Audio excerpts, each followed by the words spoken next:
বিসমিল্লাহির রহমানির রহিম। প্রিয় দেশবাসী, আসসালামু আলাইকুম।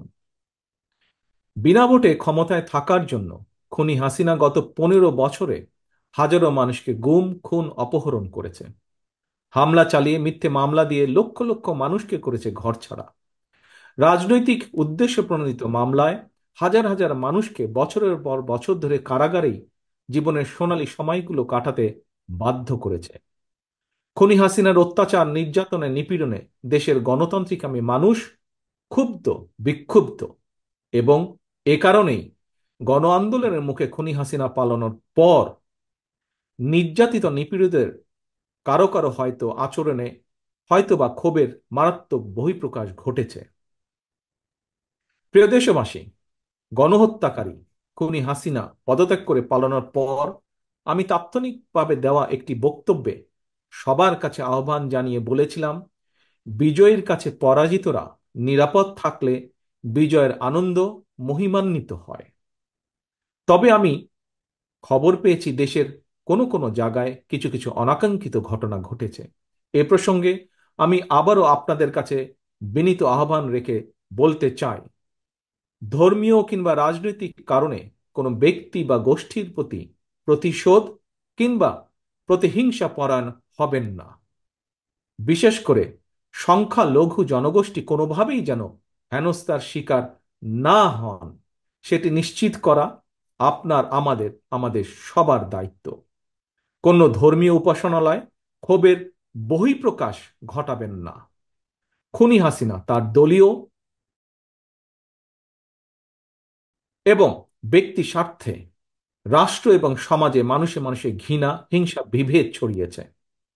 তবে আমার বক্তব্য স্পষ্ট, কাউকে সংখ্যালঘু হিসাবে বিবেচনা করার প্রয়োজন নেই।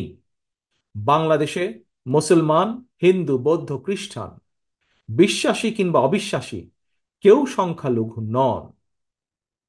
বরং আমাদের একটি পরিচয়, আমরা সকলে বাংলাদেশী।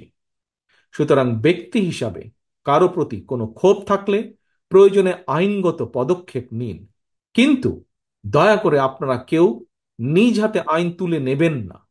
অন্যকে নিরাপদ রাখুন, নিজেকেও নিরাপদ রাখুন। নিজের মহত্ব দিয়ে প্রমাণ করুন আপনি আওয়ামী লীগ নন, বরং আপনি একজন মানুষ। প্রিয় দেশবাসী, ভাই বোনেরা, আরেকটি বিষয়ে আমি আপনাদের দৃষ্টি আকর্ষণ করতে চাই।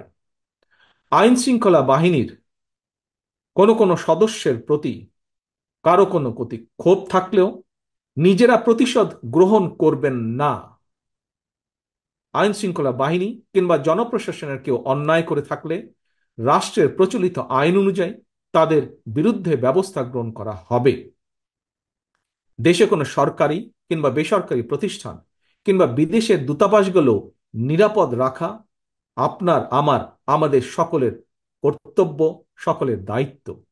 খুনি হাসিনা এতদিন এসব প্রতিষ্ঠান তার পারিবারিক প্রতিষ্ঠানের মতন ব্যবহার করলেও এগুলো জনগণের সম্পদ, এগুলো রাষ্ট্রীয় সম্পদ, কারো ব্যক্তিগত কোনো সম্পদ নয় এগুলো।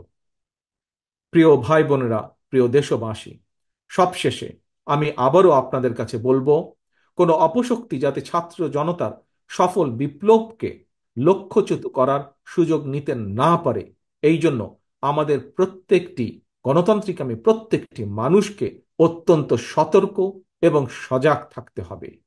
এটি এই মুহূর্তে বিএনপি সহ বাংলাদেশের পক্ষের প্রতিটি রাজনৈতিক দলের নেতা কর্মী সমর্থক শুভাকাঙ্ক্ষীদের প্রতি আমার বিশেষ আহ্বান।